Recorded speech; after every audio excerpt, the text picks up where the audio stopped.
quais são os principais impactos da reforma administrativa no país, seja na economia, seja para os atuais e os novos servidores públicos. A principal inovação da PEC 32 de 2020 é a criação de um regime de vínculos de servidores e a modernização da organização da administração pública. Mas afinal, o que sabemos dessa reforma até agora?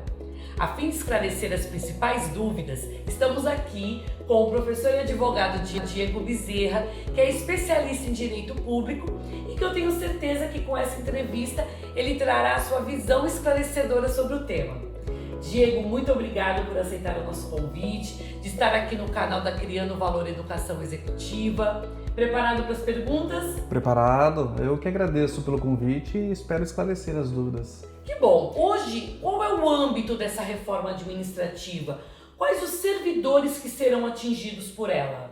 Tá certo. Excelente pergunta.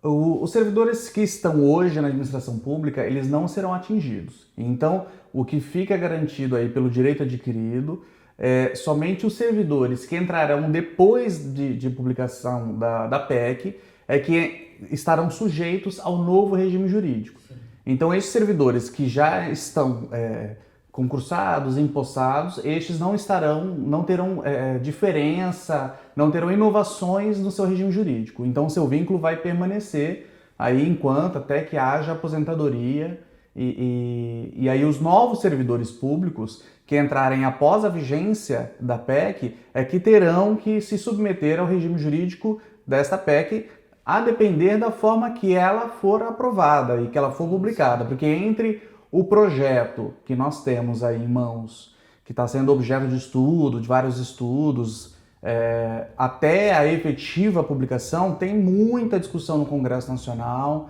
vai ter muita pressão da sociedade, então a gente, ainda ao certo, a gente não sabe como vai ser o futuro. Mas com relação ao vínculo, né, que é algo que chama muita atenção, quais serão esses novos vínculos entre os servidores e a administração pública? A gente pode dizer que o concurso público vai acabar? Não vai acabar não, vai continuar tendo concurso público.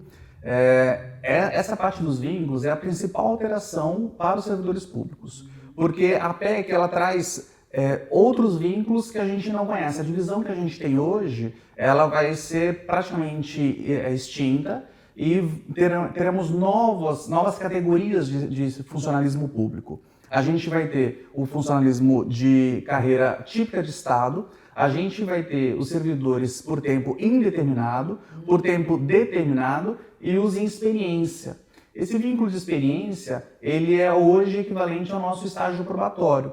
Então, o servidor público que prestar o concurso público, antes de ele assumir o seu cargo por tempo determinado, indeterminado ou típico de Estado, ele vai primeiro passar por essa fase de experiência, que aparentemente ainda não temos regras para eles, mas eles vão ser mais duradouros, o critério de avaliação vai ser um pouco mais rígido, mais rigoroso, tendo aí como premissa da PEC a eficiência, dar mais eficiência, boa gestão, boa governança para a administração pública, o zelo com o dinheiro público.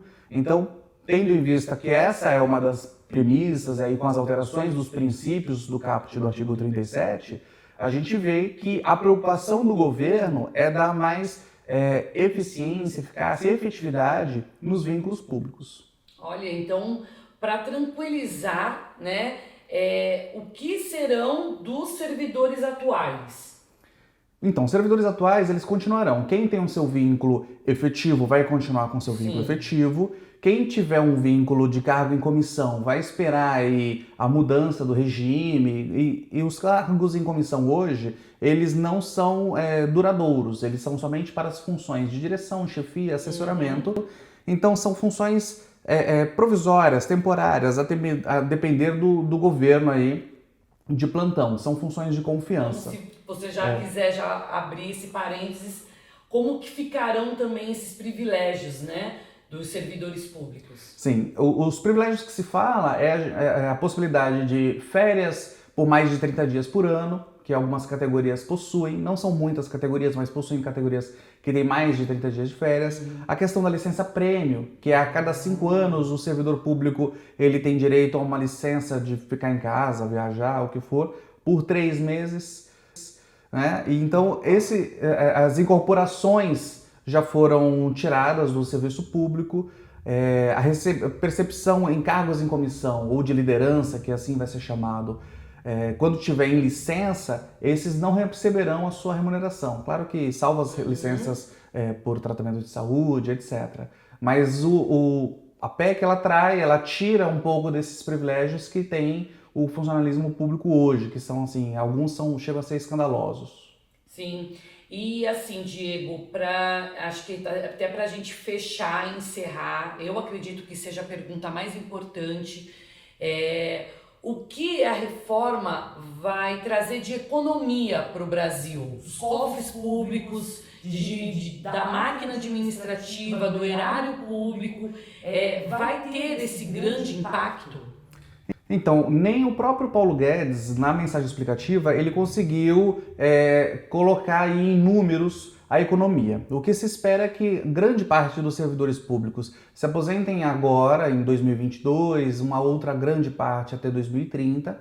Então, os servidores públicos que hoje estão no regime jurídico atual vai se aposentar, vai sair dos cargos. Então, a expectativa é de uma grande economia a partir de 2030, 2040, quando o novo regime jurídico for posto em prática pelos novos servidores públicos.